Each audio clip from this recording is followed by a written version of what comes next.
Hi ప్రజ్ఞ madam, మీరు Kishore fans ఇన్స్టిట్యూట్కి ఎలా వచ్చారు? ఇక్కడికి వచ్చాక ఎలా అనిపిస్తుంది మీకు? మీ మాటల్లో చెప్పండి. నాకు మా సిస్టర్ సజెస్ట్ చేసింది సార్.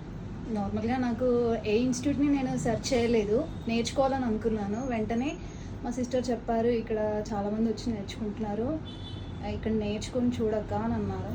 సో మిమ్మల్ని వచ్చి కన్సర్న్ అయ్యాను. ఓకే మేడం, మీరు జాయినింగ్ డేట్ చెప్పారు కదా, రూల్స్ అండ్ రెగ్యులేషన్ చెప్పాను. కిషోర్ ఫ్యాషన్కి థర్డ్ క్లాస్కి పంజాబ్ డ్రెస్ కటింగ్ వస్తుందా అంటే అప్పుడు మీరు ఏమి ఉన్నారు, అది 04 సార్ నాకు వస్తుందా అసలు అని మీరు అన్నారు కదా. మీకు వచ్చిందా రాలేదా టైలింగ్ అన్నది, కటింగ్, డ్రెస్ కటింగ్?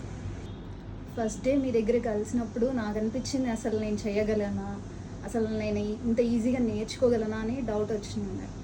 కానీ మీరు చెప్పారు 100% మీ వల్ల అవుతుంది అని షూరిటీ ఇచ్చారు. సో థర్డ్ డే కల్లా మీరు ప్యాటర్న్ డ్రా చేయడం నేర్పించేశారు. అది నేను డ్రా చేసి చూపించాను, పర్ఫెక్ట్గా వచ్చింది. నిజంగా చాలా హ్యాపీగా ఫీల్ అయ్యాను ఆ రోజు. ఓకే మేడం, ఫస్ట్ టైం మీ డ్రెస్ కటింగ్ చేసుకొని స్టిచ్ చేసుకొని వేసుకున్నప్పుడు మీ ఇన్నర్ ఫీలింగ్ ఏంటి? మీకు మీ ఫ్యామిలీ మెంబర్స్ చెప్పే రిజల్ట్ ఏంటి? 5th క్లాస్ అంటే జాయిన్ అయిన 5th క్లాస్కి నేను స్టిచ్చింగ్ కూడా చేసేసాను డ్రెస్. అది వేసుకొని చూసి నేను మా మదర్కి, మా సిస్టర్కి, వాళ్ళందరికీ చూపించాను, మా హస్బెండ్కి. అప్పుడు వాళ్ళు అసలు నిజంగా నువ్వు 5 క్లాసెస్లోనే డ్రెస్ కూడా స్టిచ్ చేసేసావా అని వాళ్ళు షాక్ అయ్యారు. అంత సార్ గైడెన్స్లో నిజంగా అంత ఫాస్ట్గా నేర్చుకోగలిగాను. ఆ డ్రెస్ వేసుకున్నప్పుడు చాలా హ్యాపీ. నేను ఇప్పటివరకు ఏ డ్రెస్ వేసుకున్నప్పుడు కూడా అంత ఫీల్ రాలేదు.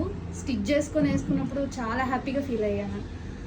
అది మర్చిపోలేను. ఫస్ట్ ఇప్పటికీ కూడా అది ఒక మెమరీ.